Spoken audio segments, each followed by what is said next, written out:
কিছুদিন আগেই কার্যকর হলো গাজায় যুদ্ধবিরতি চুক্তি। ইসরায়েলের হামলা কাগজে কলমে বন্ধ হলেও উপত্যকাটি নিয়ে ফিলিস্তিনিদের মধ্যে এখনও শঙ্কা কাটেনি।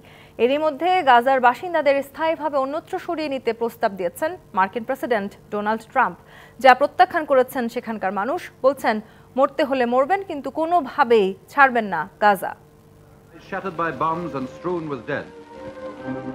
1948 সালে আরব ইসরায়েল যুদ্ধের কারণে 2 বছর বয়সী রাশাদ মানসুরকে নিয়ে ফিলিস্তিনের তৎকালীন শহর বায়েত দারাস ছেড়ে আসতে বাধ্য হন তার বাবা মা, ভাই বোন ও স্বজনরা। এরপর গাজার খান ইউনিসে একে একে কেটে গেছে 7 দশক। এবার দ্বিতীয়বারের মতো রক্তক্ষয়ী যুদ্ধের বিভীষিকার সাক্ষী হলেন 80 ছুঁই ছুঁই রাশাদ মানসুর। খান ইউনিস থেকে বাস্তুচ্যুত হয়ে ছেলে, পুত্রবধূ ও 4 নাতি-নাতনি সহ আশ্রয় নিয়েছেন রাফার শরণার্থী শিবিরে। এবার গাজাকে দখলে নেয়ার পাশাপাশি বাসিন্দাদের অন্যত্র সরিয়ে নিতে মার্কিন প্রেসিডেন্ট ট্রাম্পের ঘোষণায় নিজ ভূমে অস্তিত্ব নিয়ে আতঙ্ক ঘিরে ধরেছে তাদের।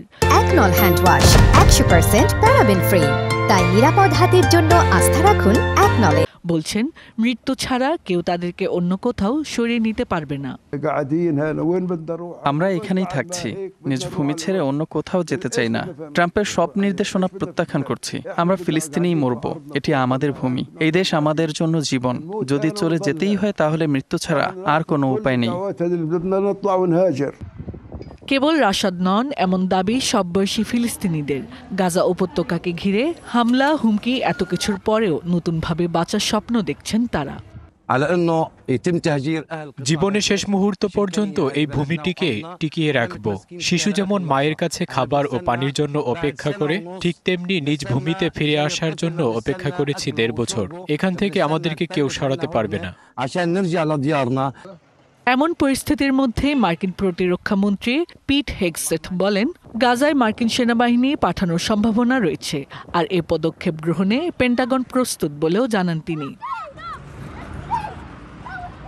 এদিকে যুদ্ধবিধ্বস্ত অঞ্চলটির 20 লাখেরও বেশি বাসিন্দার অস্থায়ী আবাসন সহ খাদ্য সহায়তা প্রয়োজন বলে জানিয়েছে ইউনিসেফ।